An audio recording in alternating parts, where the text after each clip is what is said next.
ce mécanisme-là, mais aujourd'hui, nous allons mettre fin à ça, M. Perrin. Pourquoi? M. Perrin, je vais vous dire une chose. On a dit que la DGST, la DGSP est en train... Non, nous ne devons pas tomber dans ces errements-là, M. Perrin. Parce qu'on peut faire porter la tenue à n'importe qui, lui donner une arme et en train de tuer les Congolais. Parce que la DGSP n'a pas le droit, et je dis bien de façon absolue, n'a pas le droit de tuer et de rentrer dans la ville en train de tuer des gens. Et je vais encore aller plus loin, M. Perrin. Si la DGSP est en train de tuer comme ça, un autre problème se pose dans notre société. Est-ce que Brazzaville n'a pas un maire? Brazzaville a un maire. Mais le maire est un OPJ. Comment ça se fait que des hommes en armes, dont on ignore, peu importe qu'on dise la DGSP ou qu'on ne dise pas la DGSP, dont on ignore la légalité, sont en train de tuer dans la ville? Premier point, M. Perrin. Premier point. Il n'y a pas un préfet à Brazzaville, il y a un préfet. Mais il est là pour assurer l'ordre public et la protection des biens et des personnes. Il ne le fait pas. Eh bien, c'est une question légitime, celle que vous posez. Qui est en train de tuer? Parce que c'est vrai que tout le monde est présenté comme élément de la DGSP, mais surtout qui sont cagoulés. Nous avons des informations qui nous parviennent pour dire que parmi eux, il peut y avoir des mercenaires étrangers, on ne sait jamais. Mais attendez, M. Perrin, j'arrive. La question, ce n'est pas tant de savoir, même si c'est la DGSP, même si, je dis bien, ils n'ont pas le droit de tuer les gens. Ils n'ont pas le droit de tuer les gens. Vous comprenez? Et on les met. Et en ce moment-là, les personnes en tenue, comme vous le dites, ça peut être un étranger, ça peut être n'importe qui. Et comme on ne les contrôle pas, or, il faut qu'on sache, il fallait qu'ils soient visage ouvert, avec éventuellement des numéros, qu'on sache que telle personne, tel numéro a assassiné ou a tué telle personne. Or, ça, on n'en a pas. Ce qui veut dire que, M. Perrin, nous avons en face de nous des bandits. Nous avons en face de nous des bandits. Et donc, il n'est pas normal que le maire de la ville, le préfet de la ville, mais je vais encore aller plus loin, l'armée nationale, la police et la gendarmerie, dans la mission première, notamment pour les deux autres, la police et la gendarmerie, éventuellement aidés par l'armée, qui ont la mission fondamentale de la protection des biens et des personnes, ils sont en train de laisser qu'on est en train de tuer des gens dans Brazzaville, ou du moins dans le Congo. L'armée est où? La police et la gendarmerie, mais c'est eux qui devaient s'interposer. Qu'est-ce qui se passe pour que l'armée, la police et la gendarmerie, autrement, de deux choses l'une, soit ils sont complices, et c'est très grave pour notre population. Parce qu'il n'y a que eux qui peuvent s'interposer pour dire, mais lesquels qui sont en train de tuer les populations, peu importe le statut, Koulouna ou pas Koulouna, bébé noir, on ne peut pas avoir dans une société, dans une ville comme Brazzaville, des gens en tenue qui sont en train de tirer sur des gens comme des pigeons. Mais remontons de loin, M. Perrin, je vous parlerai de Marien Ngouabi, de tout ça. M. Perrin, je vais vous dire une chose, et c'est ça qui est plus grave. C'est très grave ce que je vais dire. M. Perrin, M. Sassou, ce jour où il a eu à dire que c'était lui qui avait commis ces actes-là, il n'y a ni plus ni moins un instant de folie. Monsieur Sassou est fou.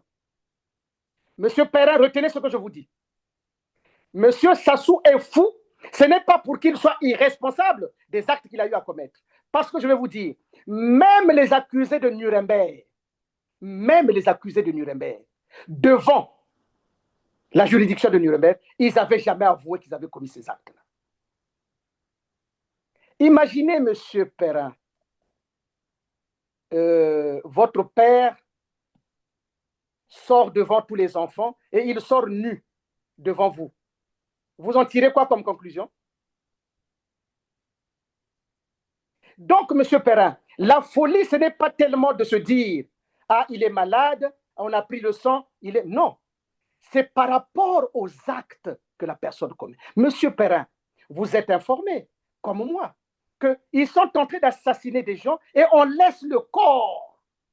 On profane les corps, on les abandonne, 24 heures, 48 heures. Monsieur Perrin, des familles, oui. Perrin, dans une société digne de ce nom, on peut commettre des actes comme ça et se dire être juste et être sain d'esprit, Monsieur Perrin, on ne peut pas avoir tué un cardinal, un ancien ami, son grand frère marien, faire disparaître un président de la République et commettre des pogroms et se dire qu'on est normal. Monsieur Perrin, non.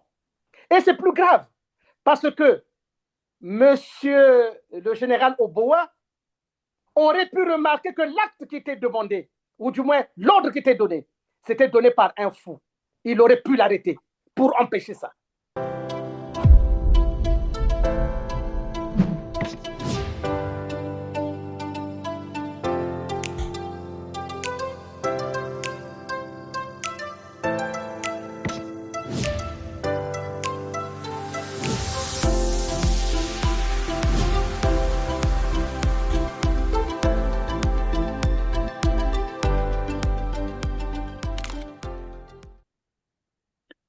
Bonjour, maître Amédée Ganga.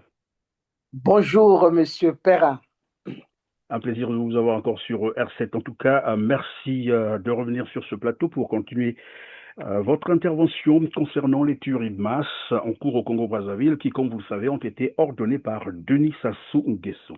France 24 évoque une opération mortelle. Apparemment, le général Serge Oboa de la Direction générale à la sécurité présidentielle, donc DGSP, qui a déjà commis des crimes contre l'humanité dans le pool, à en croire évidemment Denis Sassou Nguesso lui-même qui le lui avait ordonné entre 1998 et 2000, se considère probablement intouchable, étant donné qu'il n'a jamais été inquiété par la justice et donc peut continuer à perpétrer des crimes contre l'humanité. Que peuvent faire donc les Congolais pour arrêter ce cycle de massacres, d'assassinats, sous le prétexte de lutte contre le banditisme au Congo-Brazzaville? Merci, monsieur Perrin.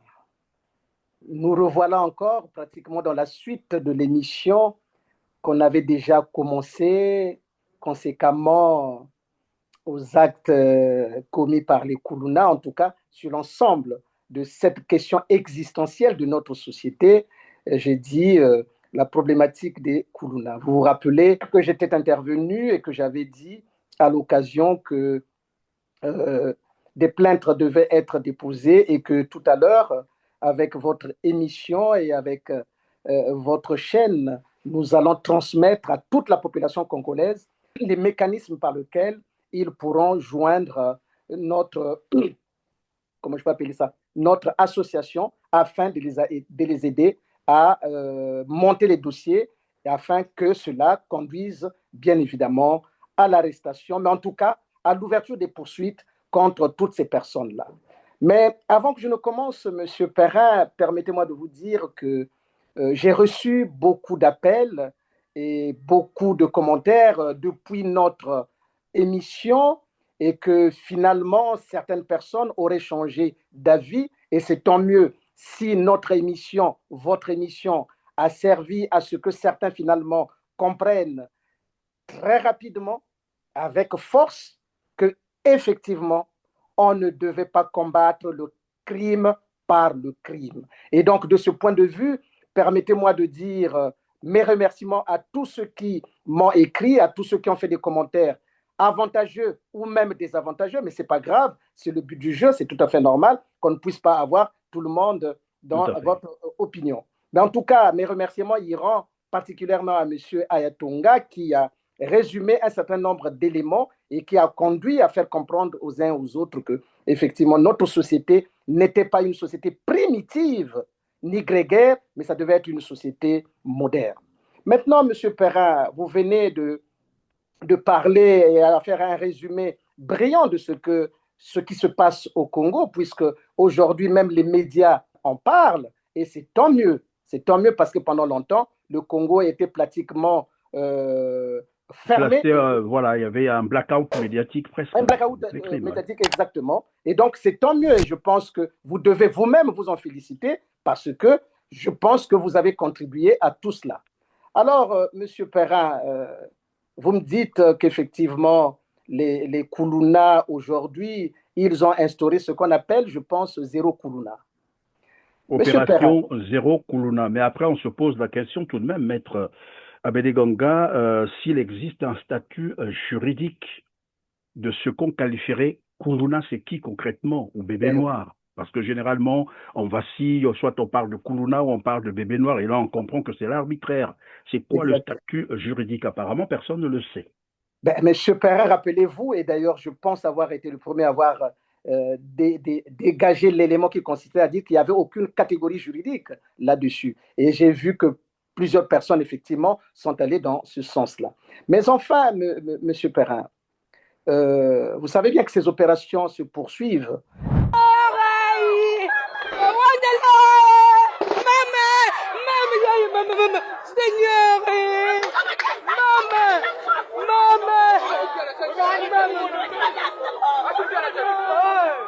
Et il est temps aujourd'hui d'ajouter et de compléter tout ce qu'on avait déjà commencé à dire, pour lesquels les gens ont compris un certain nombre de choses. Mais je veux encore m'employer à un travail encore beaucoup plus pédagogique pour comprendre la gravité des actes qui se commettent, M. Perrin. La gravité de ces actes-là. Nous ne pouvons pas nous taire aussi longtemps que finalement, tous ceux, et vous l'avez rappelé, tous ceux qui pensent qu'ils sont impunis, devront à un moment donné se rendre compte que, ben non, ils ne seront pas définitivement impunis, qu'ils seront recherchés. Monsieur Perrin, zéro Koulouna, ça voulait dire quoi? J'ai entendu certains dire, ah oui, il faut éliminer tous les Koulouna, peut-être, mais en réalité, Monsieur Perrin, zéro Koulouna veut simplement dire zéro preuve de l'existence des Koulouna. Je répète, zéro Koulouna voudrait dire zéro preuve d'existence de Koulouna. Pourquoi, M. Perrin? Rappelez-vous la dernière fois, je l'avais indiqué. Mais les Koulouna ont fait des victimes, non? Tout à fait. Les Koulouna n'ont-ils pas fait des victimes? S'ils ont fait des victimes. Les actes des Koulouna ne tombent pas sous le coup de la loi? Si, bien entendu. Mais encore qu'on parle des vrais Koulouna. Oui, monsieur Perrin. Prenons simplement, si vous voulez, ce fourre-tout-là désormais. Si ces actes-là tombent sous le coup de la loi, ça veut dire qu'ils ne doivent pas tomber sous le coup des balles. Monsieur Perrin, les actes commis par les Koulouna ne doivent, ou du moins, tombent sous le coup de la loi, mais pas sous les coups des balles. Et rappelez-vous, quand j'ai fait le rapprochement entre ce que fait Sassou, Sassou aussi fait des actes qui tombent sous le coup de la loi, mais qui ne doivent pas tomber sous le coup des balles. Donc, à partir de là, M. Perrin, si nous disons que les Koulouna ou les actes des Koulouna tombent sous le coup de la loi, mais si vous les faites disparaître, la preuve qu'auront les victimes de rapporter et de poursuivre les Koulouna se manifesterait comment? Si des victimes viennent vous dire on a été attaqué, on a subi des actes de Koulouna, mais ces Koulouna ont disparu, à qui doivent s'adresser ces Koulouna, ces victimes de Koulouna? Les parents des victimes, oui. Donc vous voyez, M. Perrin, l'idée derrière, ce n'est pas tellement d'éliminer tous les Koulouna, mais de faire disparaître les preuves, de sorte que les victimes de Koulouna n'ont plus personne à accuser. Pardon, maître, on va ouvrir une parenthèse à ce niveau-là. En sorte, vous êtes en train de dire que ce régime est conscient d'avoir créé ce phénomène, c'est-à-dire ces bandes de criminels, les Koulouna, d'accord, parce que tout le monde sait aujourd'hui, c'est une émanation de ce régime. Bon, ils n'étaient pas encore acteurs, nous on était des acteurs. Il faut le lui dire. Ton petit frère a dit, lui il était acteur, toi tu n'étais pas acteur. Tu travaillais là-bas dans les laissez-passer. Quand eux, avec les Kamiyoko, ont décidé de ne jamais laisser asseoir les Souba. Ce n'était pas notre pouvoir. On a créé de l'insécurité partout. Mais ça avait un but. C'est de ramener les populations à penser Sassou. Ah, Natangwa Sassou, toi qui es au moins calme. Ah, Natangwa Sassou. Et dès lors qu'ils ont commencé à dire ça, ça a donné les moyens politiques à cet homme-là de rebondir. Voilà. Vous prenez des jeunes gens de 14, 15 ans, 17 ans. Vous leur donnez de la drogue. Vous leur donnez des armes pour tuer. Ces jeunes gens ont 14, 15 ans aujourd'hui. Dans 10 ans, ils en auront 25. Qu'en sera-t-il de votre société dans 10 ans? Voilà le premier méfait, la première interrogation. Et qu'ils ont envoyé ces jeunes aller commettre des crimes des assassinats, puisque tout le monde a vu, hein, ils opèrent avec les machettes et autres. Ils ont envoyé ces jeunes aller tuer, comme le disait d'ailleurs un député du PCT, Idever Moani, qui avait reçu ça. Et donc, comme pour effacer toutes ces traces, alors que c'est eux qui les envoyaient, et maintenant, ils ont résolu les éliminer pour effacer. Vous avez compris, M. Perrin, parce que si les victimes des Koulouna veulent porter plainte afin de les poursuivre, puisque ces victimes savent bien que ces actes tombent sous le coup de la loi, ils vont s'adresser à qui désormais? Donc, vous voyez que ça va plus loin que ça, M. Perrin. J'ai l'impression que les gens et les cadres congolais, ils réfléchissent, mais vraiment avec une légèreté et une simplicité et une superficialité qui m'indigne. Parce que maintenant que les Koulouna vont disparaître, sous le coup des balles de ce régime-là, d'accord? Et les parents des Koulouna, ils vont maintenant s'adresser à qui? Est-ce que vous voyez là où on se retrouve aujourd'hui? Donc, les victimes de Koulouna n'auront personne à qui s'adresser et donc, ils ne peuvent pas poursuivre les Koulouna puisqu'il n'y en a plus.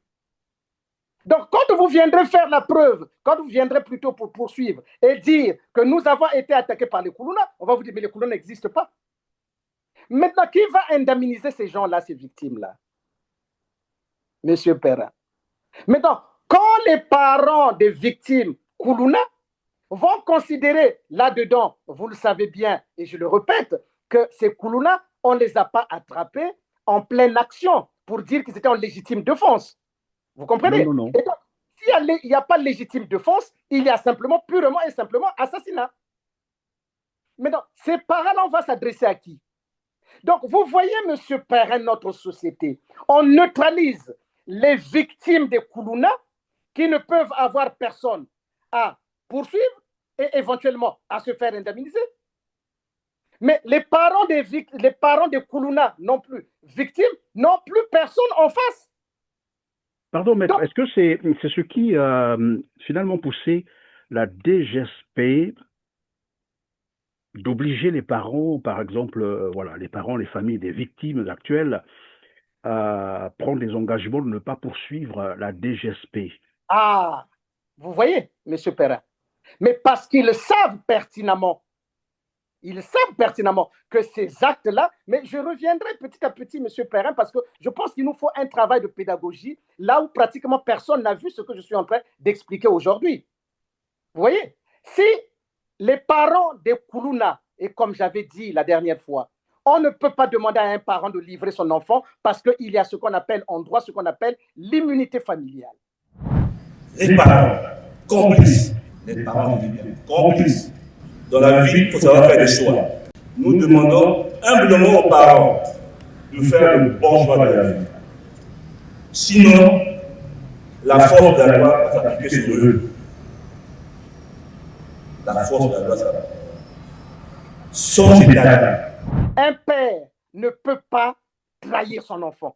Et ça relève de la loi. Ça ne relève pas simplement d'une mode ou d'une morale. Non, ça relève de la loi. On appelle ça l'immunité familiale. Vous voyez? Donc, voilà que ce père-là, qui éventuellement aurait pu être en face des autres familles victimes des Koulouna, pour que lui, en tant que père d'un Koulouna, aurait peut-être à répondre, soit en indemnisant, soit. Vous voyez? Donc, on aurait au moins deux parties. Mais là, les victimes des Koulouna n'ont plus personne en face d'eux, mais les Koulouna eux-mêmes victimes aussi n'ont plus personne en face. Quelle est cette société qu'on est en train de construire? C'est une société fondée sur la guerre de tous contre tous. Le sang appelle le sang.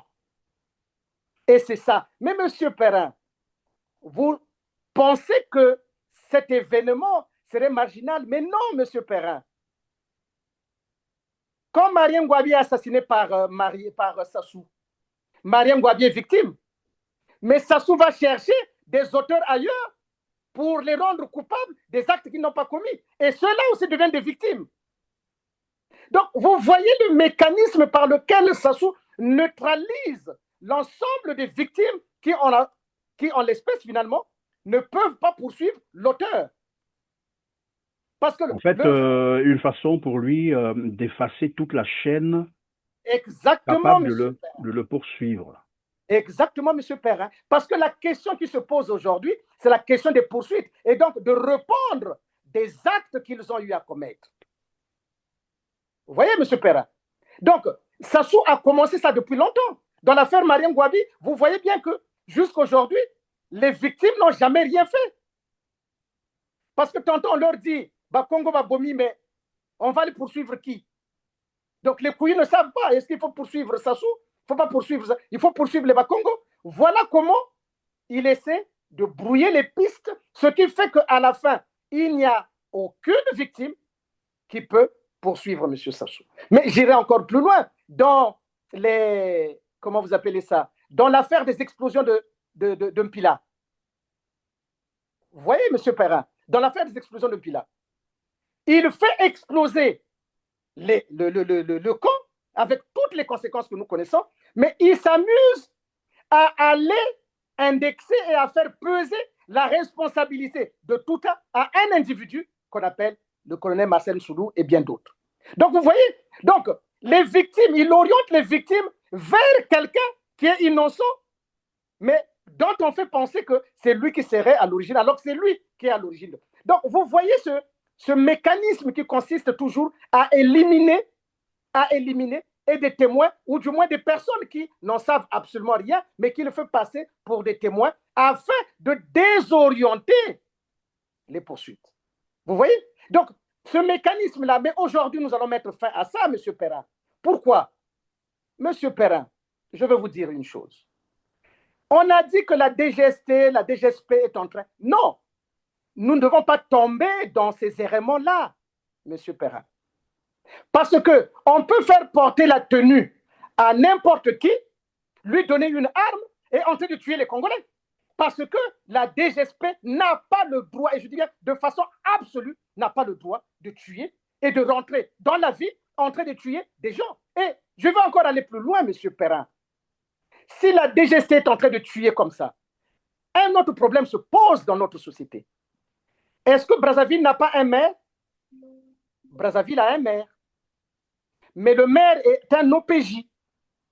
Comment ça se fait que des hommes en armes, dont on ignore, peu importe qu'on dise la DGSP ou qu'on ne dise pas la DGSP, dont on ignore la légalité, sont en train de tuer dans la ville? Premier point, M. Perrin. Premier point. Il n'y a pas un préfet à Brazzaville, il y a un préfet. Mais il est là pour assurer l'ordre public et la protection des biens et des personnes. Il ne le fait pas. Eh bien, c'est une question légitime, celle que vous posez. Qui est en train de tuer? Parce que c'est vrai que tout le monde est présenté comme élément de la DGSP, mais surtout qui sont cagoulés. Nous avons des informations qui nous parviennent pour dire que parmi eux, il peut y avoir des mercenaires étrangers, on ne sait jamais. Mais attendez, M. Perrin, j'arrive. La question, ce n'est pas tant de savoir, même si c'est la DGSP, même si, je dis bien, ils n'ont pas le droit de tuer les gens. Ils n'ont pas le droit de tuer les gens. Vous comprenez? Et on les met. Et en ce moment-là, les personnes en tenue, comme vous le dites, ça peut être un étranger, ça peut être n'importe qui. Et comme on ne les contrôle pas, or, il faut qu'on sache, il fallait qu'il soit visage ouvert, avec éventuellement des numéros, qu'on sache que telle personne, tel numéro a assassiné ou a tué telle personne. Or, ça, on n'en a pas. Ce qui veut dire que, M. Perrin, nous avons en face de nous des bandits. Nous avons en face de nous des bandits.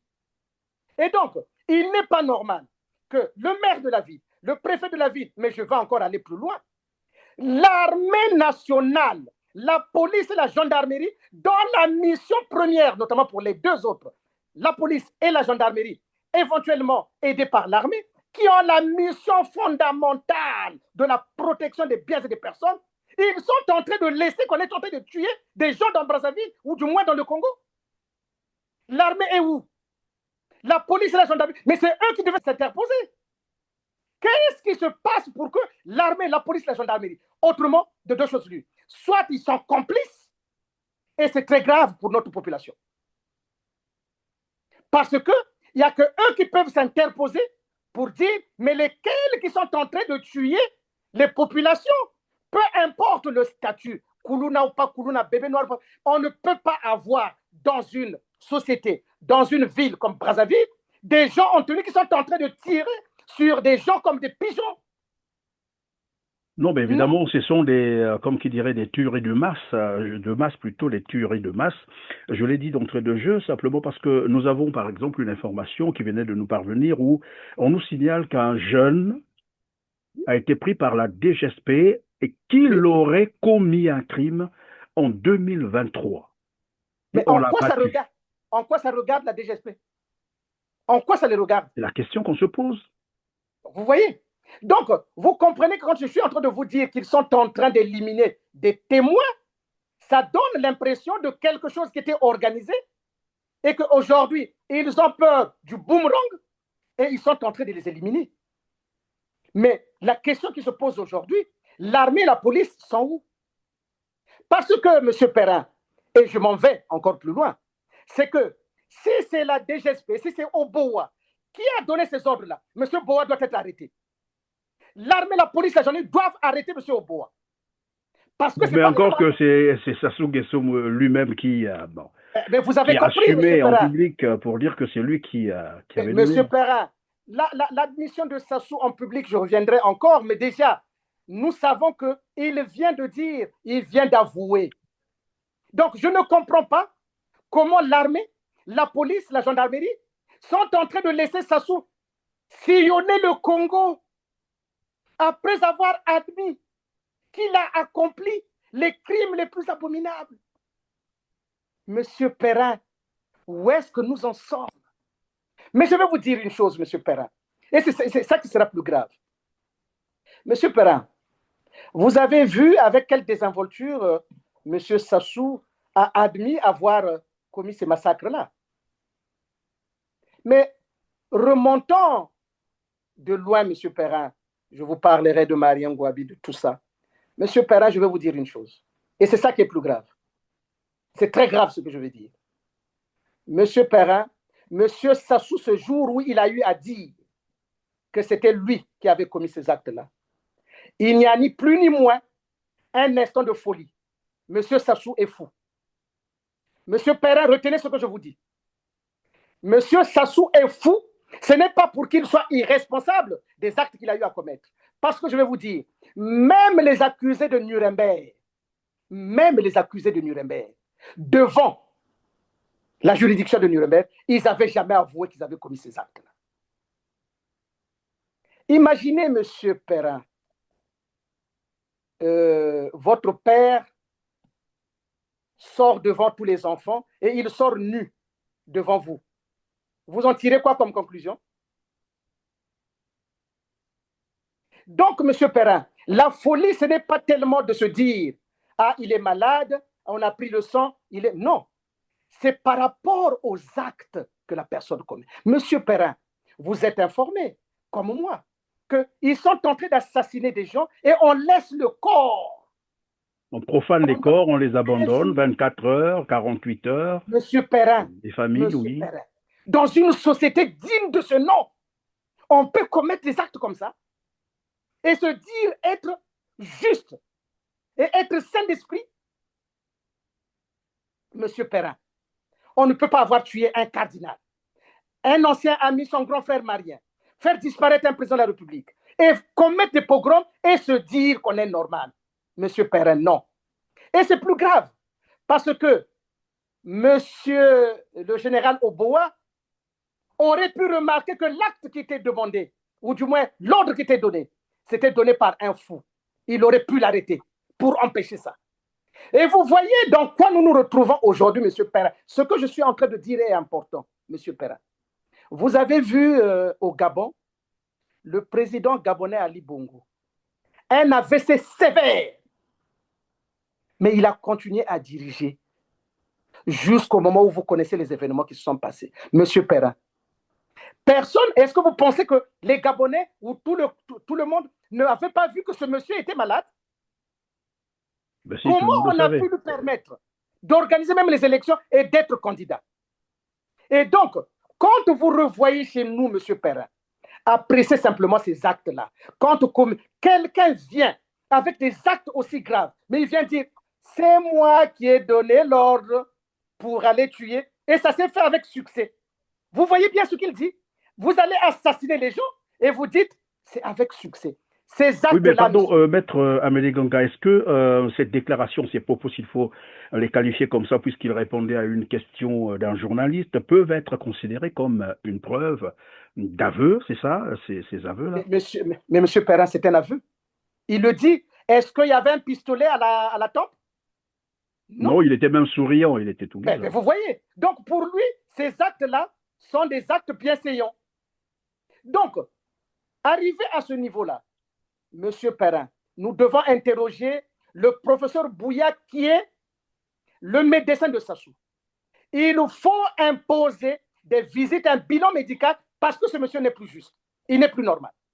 Parce que donner des ordres pour aller tuer des enfants et ensuite aujourd'hui, on casse même les maisons, Monsieur Perrin. Mais qu'est-ce que les maisons ont à voir? Vous êtes sûr? Je préfère me tromper, Monsieur Perrin. Et j'ose croire que je me trompe. Mais ce monsieur est devenu fou. Donc, si l'armée, et je le redis, il est tellement dangereux aujourd'hui, vous voyez, les crimes qu'il commet sont des crimes hors pair. En fait, vous êtes en train de dire, maître, heureusement que le Congo n'a pas une bombe nucléaire, parce que s'il avait la mallette avec lui, le bouton de la bombe, c'est sûr et certain qu'il allait déclencher ça une nuit et tout le monde serait surpris. Maître, on va avancer. J'ai ici sous mes yeux un témoignage, c'est un texte que quelqu'un m'a envoyé de quelque part, je garde un peu l'anonymat. Voici ce qu'il dit, c'est un témoignage. Un innocent a été tué par les éléments de la DGSP. Cela s'est produit au quartier Matende à Pointe-Noire. Oui. Son prénom est Lionel. Il venait d'obtenir son baccalauréat l'année dernière. Il était venu passer les vacances chez sa tante, qui est la femme de mon oncle, mais je ne donne pas le nom. Lionel était à la maison, puis il est sorti pour aller faire des petits boulots, car il créait des œuvres d'art. Au moment où il s'est dirigé donc vers l'endroit où il devait travailler, par malchance, il s'est retrouvé dans la zone rouge où les éléments de la DGSP menaient leurs opérations. C'est là qu'il a été ciblé, touché d'abord aux pieds. Les habitants du quartier qui ont assisté à la scène ont même témoigné auprès de ces militaires pour leur dire qu'il n'était pas un Koulouna ou bébé noir. C'est quelqu'un qu'ils connaissaient très bien, mais ils n'ont rien voulu savoir. Après cela, ils sont partis, puis sont revenus pour l'achever, laissant son corps sans vie gisant en plein air avec interdiction de le déplacer pendant 24 heures. Oui, monsieur Perrin. Une balle au pied, 2 balles à la tête sur un innocent. Monsieur Perrin, vous voyez que ce que vous venez de dire est suffisamment grave que je ne peux que m'incliner sur la mémoire de ce jeune que je ne connais pas. Et à leurs parents, il faudrait vraiment les encourager désormais. Et ça va être dit. Il y a un site que nous venons de mettre en place où Maître Ganga qui vous avait promis que je poursuivrai ces gens-là et qu'ils seront poursuivis et que forcément, tôt ou tard, ils répondront de ces actes. Il y a un site qui va être mis en place, peut-être travailler en collaboration avec les organisations, oui. Les organisations des droits de l'homme, en tout cas qu'ils aident ces familles-là, parce qu'il ne faut plus qu'on se retrouve dans la situation antérieure de l'assassinat de Marien Ngouabi, où tout le monde s'était tué. Non, peuple congolais, le temps est arrivé. Le temps est arrivé de parler, le temps est arrivé de mettre en exergue nos droits, vos droits. Je vous l'ai déjà dit et je le répète encore. J'ai déjà dynamité le système de M. Sassou. Vous voyez, aujourd'hui, je suis en train de vous dire que ce monsieur est devenu fou. Parce que, M. Perrin, dans la folie, il y a la paranoïa du pouvoir. Il y a la paranoïa du pouvoir. Quelqu'un disait le pouvoir rend fou et le fou n'aime pas rendre le pouvoir. Mais oui. Maître, est-ce que là, on ne va pas trop loin avec ce genre de qualificatif Monsieur Perrin, affirmation qui nécessiterait des éléments beaucoup plus matériels que de le dire comme ça. Non, M. Perrin, la folie n'est pas une maladie qu'on peut avoir corporellement, mais on l'apprécie en fonction des actes. Vous voyez que vous, tel que vous êtes, je pense que si on vous montre un corps criblé de balles, vous ne tiendrez pas. Non du tout. Ben voilà. Et M. Sassou, ça fait longtemps qu'il tue les gens. Ça fait longtemps qu'il tue les gens. Comment un être humain peut-il supporter de tuer autant de gens et rester normal? Et dans le même temps, il bat campagne, voilà. On est en train de tuer les Congolais, lui. Il tue les Congolais, mais il bat campagne. L'armée, la police, la gendarmerie les laisse faire. Mais, M. Perrin, je pense que le PCT et tout le monde, et comme j'ai dit tout à l'heure, le professeur Bouyaké, son médecin, il faut le soumettre à une batterie d'examen. Parce que ce n'est pas normal, M. Perrin. Mais vous vous rendez compte, quelqu'un qui vient admettre que j'ai commis le génocide. Et pour lui, il en tire un succès. Vous êtes sûr que cette personne est normale? Peut-être qu'il le faisait juste pour apeurer tout le monde, pour dire à tout le monde, attention, celui qui va oser, il sait à quoi s'en tenir. Oui, mais M. Perrin, la même question reviendrait. Est-ce qu'un président de la République est fait pour... Il est fait pour faire peur? Ça veut dire que ce n'est pas un président de la République. S'il est fait pour faire peur, aucune disposition constitutionnelle ne le dit, ne le consacre. Aucune. Donc, en réalité, nous nous retrouvons aujourd'hui dans la peur de sa propre peur. Sassou a peur simplement de perdre le pouvoir. Et donc, ça le conduit à commettre des actes les plus abominables, ce qui est la traduction, si vous voulez, de la folie. Mais ça ne lui rend pas irresponsable. Simplement, ceux qui aujourd'hui l'entourent doivent maintenant faire très attention. Si le pays aujourd'hui est dirigé par quelqu'un qui en réalité n'est plus sain d'esprit et qu'on maintient parce qu'il appartient à la tribu, parce qu'aujourd'hui la conséquence, M. Perrin, de ce que nous vivons, c'est la tribalisation du pouvoir. Parce que quand vous prenez Oboa Sile Mboshi, vous prenez Okoy Mboshi, vous prenez Okange Mboshi, vous prenez King Mboshi, voilà les institutions qui devaient permettre à ce que la société soit régulée correctement. Et ces gens-là laissent faire. Maintenant, si le Congo n'a plus l'armée, n'a plus la police, n'a plus personne, bon, dites-moi, les populations vont se protéger comment? Et quelle est donc la responsabilité de ces personnes que vous venez de citer là, qui sont bien sûr aux responsabilités, parmi eux le ministre de la Défense, je crois, le directeur de la gendarmerie, et ainsi de suite, leur responsabilité dans ce qui se passe actuellement? Mais M. Perrin, c'est facile. Qui dans la chaîne de commandement doit empêcher que ces actes-là se passent ou se fassent? Vous voyez? Si le ministre de la Défense, parce que comme j'ai dit tout à l'heure, vous avez un maire à Brazzaville, vous avez un préfet, vous avez le ministre de la Défense, vous avez l'armée, c'est à eux de s'interposer parce qu'on ignore les hommes en armes qui sont en train de tuer les Kouloulais, on les ignore. Vous voyez?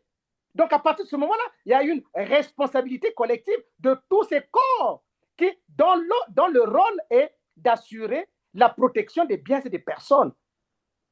Monsieur Perrin, mais la DGSP, là, il ne peut pas sortir de là, de son périmètre, de la protection des hautes personnalités, se retrouver dans la rue en train de tuer les gens. Mais ça sort d'où?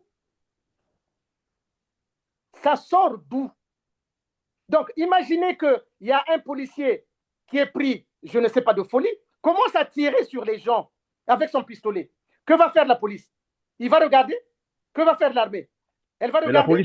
La police va regarder, maître, parce que nous avons également une information, et ça nous l'avons aussi vérifié, c'est qu'il y a eu, je crois, une audience à la cour d'appel de Pointe-Noire, où les prisonniers de droit commun, bien sûr, qui sont à la maison d'arrêt, étaient devant la barre. Et à la fin de cette audience, on l'a confié, donc, ces prisonniers, ils étaient deux, à un gendarme qui était là, qui les a escortés, qui devrait les ramener vers la maison d'arrêt. Et curieusement, puisque ça se passe dans les taxis au Congo, il n'y a pas d'autre moyen, et donc ils prennent le taxi, ils arrivent à un niveau, on appelle ça ex-Bata, à Pointe-Noire, pour ceux qui connaissent bien Pointe-Noire. Dès qu'ils arrivent à ce niveau, Ils viennent rencontrer une patrouille de ces éléments de la DGSP qui les arrête.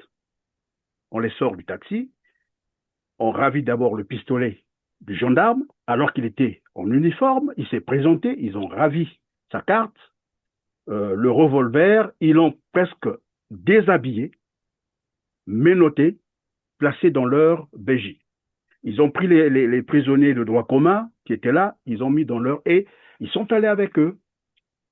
Et personne ne savait où ils étaient partis. Heureusement que pendant que la scène se déroulait, je ne sais pas qui a dû appeler le commandement de la gendarmerie pour dire « Attention, regardez ce qui se passe ». Et quand on a rappelé ces gens, ils ont fait savoir à ceux qui ont appelé pour leur dire « Nous ne répondons que du président de la République ». Et vous voyez. Et c'est vers 22h, minuit par là, qu'ils sont allés remettre le gendarme à la direction de la gendarmerie. Bon. Le monsieur bien dépouillé. Bon. Et donc, il a eu la vie sauve grâce à cette intervention. Et on ne sait pas les deux autres prisonniers, ce qu'ils sont devenus. Donc, on attend la prochaine audience pour savoir s'ils sont encore vivants. Donc, vous voyez. Donc, des éléments de la DGSP qui arrêtent un gendarme en mission et qui disent qu'ils ne répondent que du président de la République, donc de Denis Sassou Nguesso. Et c'est là où je me posais la question. Quel est l'ordre qui a été donné réellement à cette unité, la DGSP? Mais c'est cela, M. Perrin. Quelle que soit la nature de l'ordre, aller assassiner des gens, l'ordre en lui-même, il est illégal. On n'a pas besoin de revenir là-dessus. Mais surtout la question de savoir, celui qui donne l'ordre est-il saint d'esprit? Comment un officier bien formé peut-il accepter de recevoir un tel ordre? Je vous rappelle, M. Perrin, rappelez-vous au Niger, avec le général Tiani. Vous vous rappelez, le président en exercice était rentré en relation avec les terroristes. Le général Tiani, patron de la présidence, a arrêté ce type-là. Il a arrêté monsieur... Pour haute trahison, bien sûr, oui, bien sûr. Donc, vous voyez, donc, comment ça se fait que le général Obowassi tentait que c'était un bon général? Il reçoit un ordre, si c'est cet ordre-là, d'aller tuer des gens, il n'arrête pas d'abord celui qui donne l'ordre. Parce que celui qui donne l'ordre, mais ça fait longtemps qu'il fait tuer les gens. Monsieur Oboa, le général Oboa ne peut pas dire qu'il ignore que ça est un criminel. Il suffit simplement d'entendre Maître Ganga.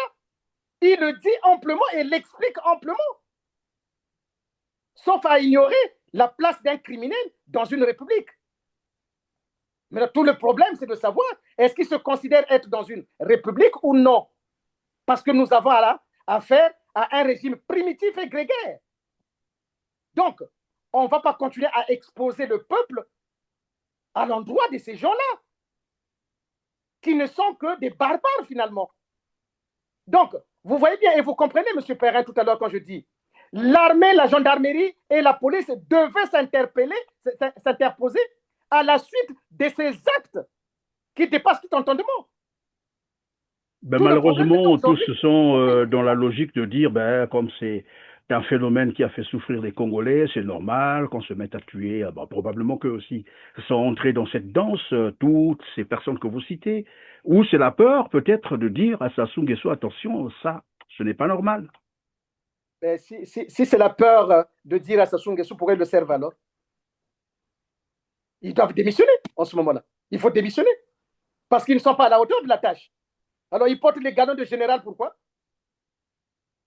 Parce que moi qui suis civil, à Brazzaville, j'ai affronté Sassou. Je l'ai affronté. Et pour la première fois dans l'histoire de la justice congolaise, j'ai fait libérer celui qui pensait être l'auteur et le coupable. Et je l'ai piégé. Il est parti attaquer le colonel Nsourou pour tuer plein de gens là-bas. Vous pensez qu'au Congo, il ne le sait pas? Le haut commandement ne le sait pas que Sassou est un criminel? Ils le savent. Donc, le moment est venu plus que jamais. Parce que celui qui parle aujourd'hui, ils le savent bien que celui qui parle, Maître Ganga, en sait beaucoup. Donc, si je dis que Sassou est un criminel, ils doivent l'arrêter. Mais ils ne veulent pas l'arrêter, pourquoi? Parce qu'ils appartiennent à la même tribu. C'est tout. Est-ce que le Congo avait été délégué ou missionné par une seule tribu qui doit faire souffrir les autres? Pour quelle raison? Ils gravitent, ils ont des grades, c'est bien, mais c'est fait pour quoi, ces grades-là? Malheureusement, alors maître, venons-en donc aux procédures judiciaires, oui, puisqu'il est question aujourd'hui de passer aux actions. Hein. On a longtemps épilogué autour, c'est vrai. Alors, qui sont passibles de poursuites? Bon, aujourd'hui, M. Perrin, alors, je pense que c'est la partie la plus importante aujourd'hui. Je veux le dire avec gravité, mais avec pédagogie. Pendant longtemps, on nous reproche, et peut-être à raison, que nous ne passons pas aux actes. Mais en réalité, la vraie réponse des actes aujourd'hui reviendra à toutes les victimes. Vous avez vu comment j'ai expliqué comment finalement on neutralise les victimes dans notre pays qui, en fin de compte, n'existent plus. Or, maintenant, ils doivent prendre existence, ils doivent prendre corps pour exister. Et pour exister, on vient de mettre en place un site www.frdrc.org, mais ça apparaîtra. Oui. Ça apparaîtra.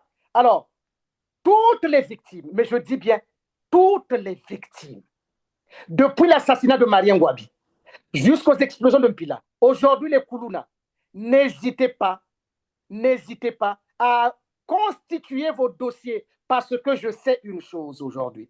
Maître Ganga n'étant pas au Congo, vous n'êtes pas capable de déposer des plaintes parce que seul moi pouvais aller déposer des plaintes si j'étais encore au Congo. Parce que j'ai toujours demandé que ce monsieur-là soit arrêté. Et aujourd'hui, je le dis avec gravité, on va s'entourer de plusieurs avocats pour pouvoir discuter, pour pouvoir compiler l'ensemble des dossiers que vous allez nous envoyer. N'hésitez pas, envoyez tout ce que vous avez, vous irez alors vous le faites avec un ordinateur, pas avec le téléphone. Vous racontez les faits comme vous le savez. N'hésitez pas, sortez tous les dossiers et c'est ça qui va nous donner la force finalement de faire arrêter M. Sassou et de mettre fin à ce système. Peuple congolais, vous voulez qu'on mette fin à ce système? Je pense que la réponse est oui. En ce moment-là, je vous demande de travailler éventuellement avec les organisations de droits de l'homme pour constituer vos dossiers et nous les envoyer à travers le site. Et ça, l'avantage, c'est que personne ne saura que vous avez envoyé les dossiers. Et donc, vous êtes à l'abri de toute agression, de toute oppression. Donc, n'ayez pas peur, faites-le dans la plus grande discrétion, éventuellement, si vous avez peur, mais en tout cas, travaillez les dossiers avec soit des avocats, s'il y a des avocats qui peuvent faire les bénévoles pour vous constituer ce dossier, et ça serait bien, et j'en appellerai à mes collègues et confrères avocats, éventuellement, d'aider ces familles-là qui souffrent le plus fort. Oui, c'est souvent à ce niveau-là où ça cloche, parce qu'après, il se pose la question, mais on a tout perdu, les enfants, les maisons et tout, voilà, tout le matériel est parti, on n'a plus d'argent pour aller, consulter les avocats, comment on fait? Oui, M. Perrin, c'est-à-dire qu'aujourd'hui, ceux qui ont des enfants qui ont fait droit, peu importe, il s'agit simplement de monter le dossier et de nous envoyer ce dossier-là, et de nous envoyer tous ces dossiers. Et j'insiste là-dessus, pourquoi? Parce que, M. Perrin, savez-vous, je vous le dis, demain, ce régime va partir. Nous allons commencer par mettre en place la commission communautaire d'indemnisation et de réparation. Notre première action, lorsque le Congo sera libéré, c'est d'abord et avant tout de mettre en place cette commission qui va indemniser et réparer et faire la réparation de tous ceux qui ont subi le préjudice de ce régime-là. Peu importe ses origines, son appartenance. Et dans le même temps, pendant ce temps, il faut peut-être dire à nos téléspectateurs, pour ceux qui voudront remonter les informations pour, des probables poursuites, c'est de se rapprocher aussi des ONG, comme on l'a dit, des organisations mentales qui savent déjà faire ce travail. Elles vont vous aider à constituer le dossier, à prendre des éléments de preuve et tout ce qu'il faut Je ne suis pas spécialiste sur la matière, mais il y a bien des gens qui sont voilà, guéris. Pour cela, vous avez d'ailleurs les contacts qui s'affichent sur l'écran. Vous pouvez donc les joindre par WhatsApp. C'est beaucoup plus sécurisant parce que, voilà, si vous utilisez le téléphone En tout cas, GSM, on ne sait jamais, mais utilisez beaucoup plus WhatsApp ou passez par le site directement qui s'affiche directement. À l'écran. Alors, Maître, nous sommes presque à la fin de cette émission. Que va-t-on donc retenir? Vous dites que ces gens sont passibles de poursuite. Ben, probablement tous ceux qui sont en mesure d'arrêter voilà, ces massacres, mais qui ne le font pas. Je pense ici aussi à l'Assemblée, donc le président du Sénat. Exactement, M. Voilà, Perrin. le Premier ministre, voilà. Sassou Nguesso lui-même, bon, lui, vous avez même dit qu'il a un petit souci mental. On verra bien. Il y a aussi le directeur de la gendarmerie, voilà, de la police, pourquoi pas, la justice. Toutes ces institutions sont curieusement aux abonnés absents. Exactement. Exactement, M. Perrin. C'est ça, M. Perrin. Parce que dans la ville, hein, où il y a peur sur la ville, c'est l'armée, la police qui doit s'interposer. Ils savent bien que les actes qui sont en train de se commettre sont des actes illégaux. Ils le savent bien. Parce que leur rôle et leur mission première, c'est d'assurer la protection des biens et des personnes. Est-ce que ça veut dire aussi, je vais être précis à ce niveau-là, Maître, ça veut dire que le ministre de la Défense est poursuivable en justice aujourd'hui? Bien sûr, bien sûr. De toute façon, tout le gouvernement aujourd'hui, personne ne peut dire qu'il ignorait ce qui se passait. Ils savent qu'ils sont en train de servir un président, soi-disant, qui est un véritable criminel. Je le redis encore. Sassou est le plus grand criminel que le Congo n'ait jamais porté. Donc, qu'ils ne viennent pas dire un jour qu'ils ne le savaient pas. Parce que quoi qu'il en soit, même si je ne suis plus en vie, M. Perrin, les juridictions qui auront à connaître ces dossiers-là, ils vont dire, il exista un jour, Maître Ganga qui avait déjà dit. Est-ce qu'à l'époque, vous entendez ou vous n'entendiez pas? L'avez-vous suivi ou vous ne l'avez pas suivi? Mais je sais aujourd'hui, M. Perrin, j'ai ma conscience tranquille. Tous les Congolais aujourd'hui savent qui est Maître Ganga. Et c'est tant mieux. Vous voyez? Donc, si l'armée ne s'interpose pas, alors que nous ne sommes pas en guerre, hein, nous ne sommes pas en guerre. La gendarmerie, la police ne protège pas les Koulouna.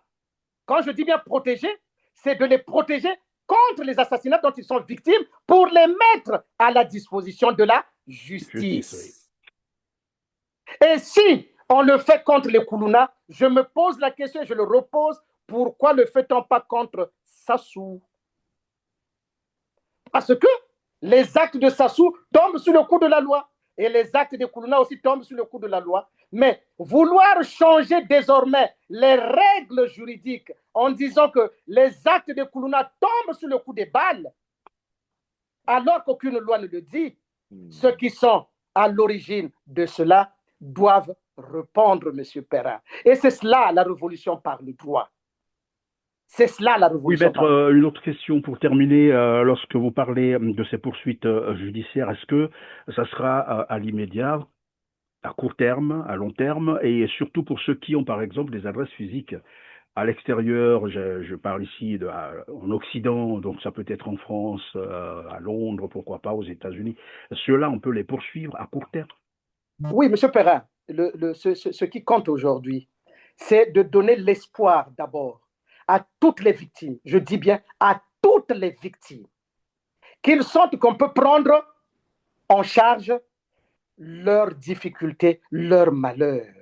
Alors que jusque-là, si vous voulez, ils ont été laissés à la traîne. À la limite, ils ignorent même qu'ils sont victimes. Et donc, oui, ils vivent même dans la peur d'autres... Oui, mais Sassou a tout fait dans sa façon de faire en sorte que ces gens-là ne se sentent pas victimes. De sorte, si vous n'êtes pas victime, M. Perrin, ça veut dire qu'il n'y a pas de bourreau. C'est ça que ça veut dire. Si vous ne vous reconnaissez pas comme victime, ça veut dire qu'il n'y a pas de bourreau. Il n'y a pas de bourreau.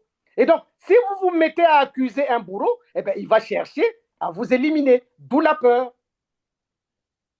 Donc, le plus important, c'est d'avoir d'abord l'ensemble de ce dossier-là. On va voir à quel rythme les dossiers vont arriver. On va les compiler et on va les faire dossier par dossier. Et vous verrez, ça sera des montagnes et des montagnes de dossiers. Et en ce moment-là, ce n'est pas la peine que je vous dise ce qu'on en fera. Bien sûr, les poursuites se feront immédiatement.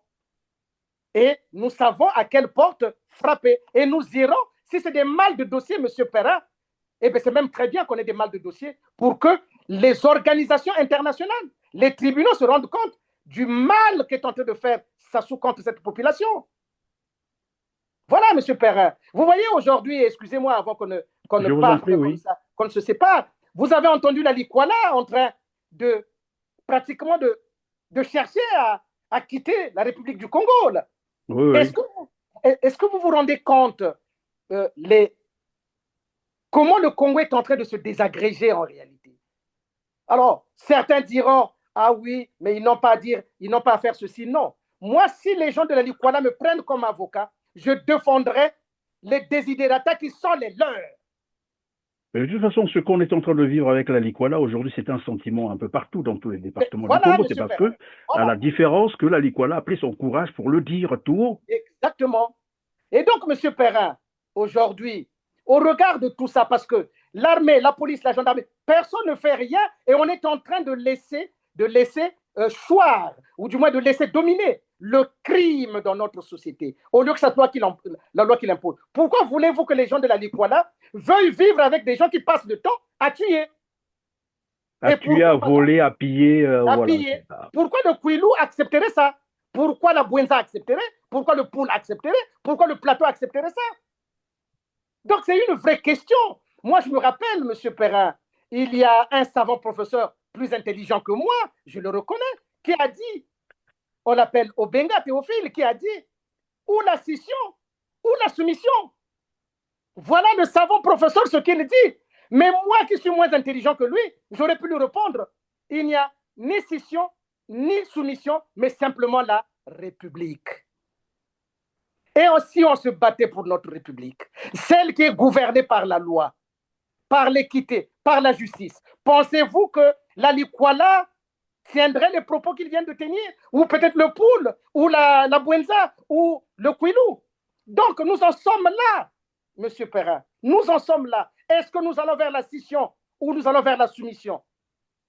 Mais moi qui suis moins intelligent que le professeur Savant, je dis, allons-y vers la République. Mais peut-être que le professeur Savant, qui est plus intelligent que moi, a raison. Et en ce moment-là, la Likwala, peut-être, a-t-il raison de dire, a-t-elle raison plutôt de dire que nous sommes plus grands que le Rwanda, pourquoi ne pas former notre État?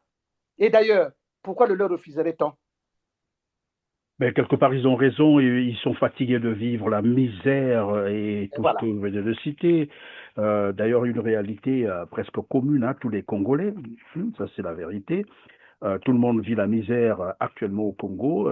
Toutes les informations qui nous parviennent de là-bas, c'est de dire que plus rien ne marche. Plus rien ne marche et les gens ne vivent plus, les gens vivotent, voilà le terme qu'ils utilisent.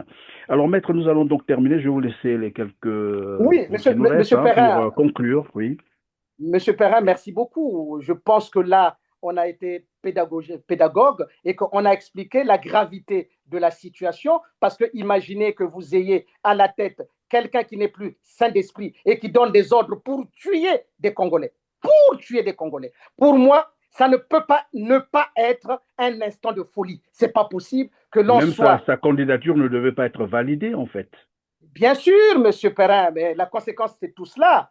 Donc, vous voyez, en fait, par rapport à ce que disait le professeur Savant Obenga, en réalité, la scission qu'il nous faut, c'est la scission contre le régime de Sassou. Nous devons nous séparer du régime de Sassou. Peuple congolais, je crois que c'est cela le vrai message. Et c'est ce que la Likwala certainement nous transmet. Peut-être aussi la Songa. Nous devons faire une scission contre ce régime. Et, M. Perrin, dites-vous que Maître Ganga est à la disposition du peuple congolais dans son entièreté. Et vous pouvez compter sur moi pour qu'aujourd'hui ou demain, en tout cas, tous les dossiers qui vont arriver vont être compilés et vous aurez les résultats dans les jours qui vont venir. Et donc, peuple congolais, cessez d'avoir peur. Je pense qu'un temps nouveau arrive. Nous avons les réseaux sociaux qui nous permettent aujourd'hui d'avoir. Donc, tous ceux qui ont des dossiers, qui Kadidi, Ndoudi Ganga, tout ce monde-là, tous, je dis, toutes les victimes. Vous devez. Je rappelle d'ailleurs, à la conférence nationale souveraine, il a été reconnu responsable de plus de 3000 assassinats politiques. Donc tout ce monde peut remonter, voilà. Oui, il faut faire remonter le dossier. Il faut faire remonter le dossier. Et on est là pour ça. Il y a des équipes qui attendent pour pouvoir compiler l'ensemble de ce dossier. Et vous serez informés minute par minute de ce que nous allons commencer à faire avec ces dossiers-là. Mais sachez surtout que demain, ça sera un jour nouveau et que dès que le Congo, dès que ça va changer, la première des choses, pour une réconciliation, la première des choses, c'est de mettre en place la commission communautaire d'indemnisation et de réparation de tous ceux qui ont subi. Merci, Maître Amédée Ganga. Je rappelle que vous êtes avocat au barreau de Paris. Ça a été encore un plaisir de vous avoir eu sur notre plateau. Merci beaucoup. Mais ce n'est pas fini, beaucoup. ce n'est que le début. Hein. Ce n'est que le début. Les choses les plus sérieuses viennent de démarrer alors. Exactement. N'oubliez pas de publier le site. En tout cas, ceux qui auront l'information par WhatsApp, envoyez à quiconque qui veut à tout prix, éventuellement, nous envoyer le dossier. Donc, aujourd'hui, la balle est du côté du peuple. Et nous sommes là. Et donc, c'est à la population congolaise de prendre ses responsabilités. Nous sommes à leur service. Voilà. Merci beaucoup, Maître Amédée Ganga. Mesdames, Messieurs, nous sommes arrivés donc à la fin de cette émission. Encore merci de nous avoir suivis, merci de nous avoir fait confiance. Mais n'oubliez pas de cliquer sur le petit pouce en l'air, juste en bas de la vidéo, partagez et dites-nous en commentaire ce que vous pensez. Nous avons besoin de vos informations, de vos commentaires sur ce sujet très brûlant d'ailleurs. On se dit donc au revoir et à très bientôt. Merci. Merci beaucoup, M. Perrin. Merci. Merci. Bonne soirée à vous. Merci.